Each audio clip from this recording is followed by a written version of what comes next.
he's actually pretty much the foremost when it comes to environmental research.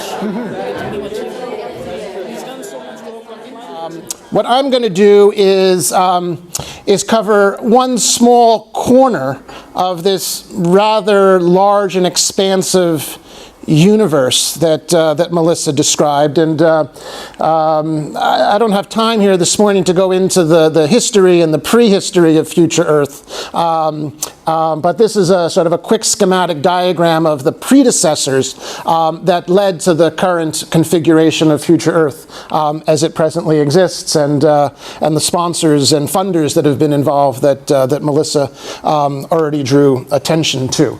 So as Melissa already described, there's a constellation of what in future Earth terminology are known as Knowledge-Action networks, or CANs, and there's about a dozen or so of them. The Sustainable Consumption and Production CAN is again one of these solar systems within this larger universe. And I think one of the more challenging endeavors that we've been engaged in is trying to get our hands around what exactly constitutes the field of sustainable consumption and production. And one of the very early things we did was to try to create this schematic diagram of first what constitutes the core of sustainable consumption or sustainable consumption research and practice. Most of those fundamental pieces are probably familiar to you, and I suspect most of you probably consider yourselves to be anchored in one or more of these disciplinary or interdisciplinary domains. But the larger picture is obviously much more extensive. It includes research on social practices. I'm going to go through this quite quickly. Behavioral economics, degrowth and secular stagnation, material flow, circular economy, decoupling, dematerialization, consumption-based greenhouse gas accounting, sustainable lifestyle, social innovation, knowledge brokerage, sustainable system innovation, and this sort of quadrant down here might be grouped together in the context of socio-technical innovations. And then we have, as we heard in the discussion this morning, kind of hanging over all of this is this kind of cloud of how exactly do we engage with sufficiency. Traditionally, for the past 20 years, the field of sustainable consumption has been organized into a series of domains: agro-food systems, transportation and mobility, the built environment, energy. Again, as Melissa indicated, growing interest in this domain of finance. And then within the business community, we have what we call here a business cluster focused on standards and accreditation, new business models, ethics, and marketing. So this is rather complicated. Certainly one could cut the sausage in slightly different ways, but in traveling around and talking about this framework for about the past year or so, I found that this does a pretty good job of getting its hands around most, if not all, of the field as it's currently constituted. The Knowledge-Action Network on systems of what we call systems of sustainable consumption and production is housed at the Research Institute for Humanity and Nature. And sort of under that umbrella is one of the regional centers within the future Earth universe. So Melissa indicated part of this organizational architecture is a number of global hubs within future Earth. There are also several regional hubs, and the Institute in Kyoto, RIN, the Research Institute for Humanity and Nature, is the regional center for Asia. So they provide secretariat support for the activities of the Knowledge-Action Network. We've been in business, as it were, for about the past year and a half. Things got underway in March of last year, where we had an initial workshop in Kyoto, and we created a core group of facilitators.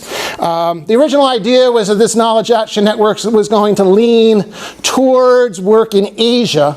But one of the insights that came out of that early workshop was recognition that it was probably a more timely and effective idea to do this on a global scale than on a regional scale. In May of last last year, we hosted a webinar. We announced the establishment of the CAN. We created a founders group out of that. June, we prepared and submitted sort of our first official documentation to the Future Earth Secretariat and to the scientific and committee, expressing our interest in going about this process. We created a development team which functions as a sort of quasi-executive board. Towards the end of last year, we created 3 working groups, and I'll talk about them in a minute. And then in response to this Belmont Forum Transformations call for proposals earlier this year, 2 proposals came out of the activities and affairs of this Knowledge Action Network, even at this very early stage in its coalescing. Just last month, we received funding for a workshop that was held at the National Socio-Environmental Synthesis Center just outside of Washington, D.C. in the U.S. That event was also designated by Future Earth as a so-called SDG lab. There's some implications associated with that I can talk about. And now we're about to begin work on formulating our research and engagement plan that will be submitted to the Governing Council of Future Earth for its approval, and we hope to do that over the next couple of months. So again, just to kind of give people an idea of how this complicated organizational form comes together, we have a coordinating committee, the development team, which is a kind of governance board, a series of working groups. We affiliate with the Future Earth Asia Hub, with a number of other Future Earth global hubs. So Future Earth also, in addition to folks like Melissa, has a staff of people that provide administrative assistance and sort of serve as networkers across the other CANs and connect us up to other activities going on within Future Earth. And we also coordinate with other SCP-related networks, like the Global Research Forum, like the Sustainable Consumption Research and Action Initiative. We've been in the process of creating a series of activity committees. Again, this is, we're trying to build a commons here. And this is difficult and challenging work because it doesn't pay off in the kinds of individual intrinsic rewards that many people are institutionally calibrated to collecting. At the same time, people need to pitch in to provide service and assistance to building up this commons. So we're in the process of creating a fundraising committee. A journal is being launched, organizing conferences, working papers, and so forth. We're putting together an advisory board, and that we're also, again, trying to figure out how we calibrate ourselves most effectively in order to communicate with the other CANs in the Future Earth universe. And then we also have kind of a wider array of kind of stakeholders or general people who express an interest in the activities that we're engaged in, and how we effectively involve them is a work in process as well. So quickly, we have 4 working groups at the moment: a working group on ecological macroeconomics, political economy of sustainable lifestyles. Sylvia Larek is here. She's one of the co-chairs of that working group. We have another working group on urban provisioning, inequality, and well-being. I've had a hand, been the co-chair of along with Anna Davies, the working group on social change beyond consumerism. And then we've most recently, under Philip Vergrot's facilitation, have launched a working group on communications and outreach.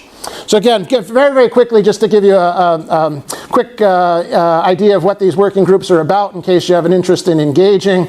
Working group on ecological macroeconomics. I'm not going to take the time here to read through this. I can distribute the slides if anybody is interested. That's working group number 1. Working group number 2, urban provisioning, inequality, and well-being, focuses on the fact that how daily living is produced, how municipal governments, along with civil society organizations and social entrepreneurs, can more effectively exercise their unique leverage to shape local production and consumption processes. This working group, the third one that I'm involved in, Social Change Beyond Consumerism, is about thinking about the breakdown of consumerist lifestyles as a system of social organization and trying to identify as what some of the future pathways beyond that might be. And we have a couple of theoretical frameworks that we're working with for helping to guide that. And then, again, I'm not going to read this out, but the communications working group is in the process of organizing itself and developing a scope of action. Over the next few months, the activities that we're involved in, as I indicated before, formulating a research and engagement plan. We've developed a really active website, and we've got some great technical support from the administrative staff in Kyoto that is helping us with that. This provides not only a sort of an archive of our activities and provides a degree of transparency to the wider world and other stakeholders, other interested people in what we're doing. And makes it easy for me to find documents rather than having to search my hard drive after a few weeks and I can no longer find them. We're also beginning to try to get our hands around other projects going on, EU-funded projects.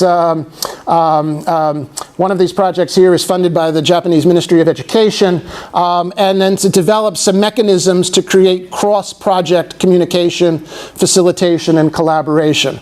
As a distant observer, one of the failures I have recognized in many of these large EU-funded projects is they do great work for 3 or 4 or 5 years, but then once the money runs out, the team fragments, and then maybe there's a few papers that have been published, maybe an edited book, but the momentum diffuses, and how can we prevent that from occurring? We're going to be participating in the International Conference on Sustainability Science in the end of August in Stockholm, and in collaboration with the Sustainable Consumption Research and Action Initiative, the Knowledge-Action Network is a collaborating partner in a conference being organized with the Copenhagen Business School that will be held in June of next year. And I think that's it.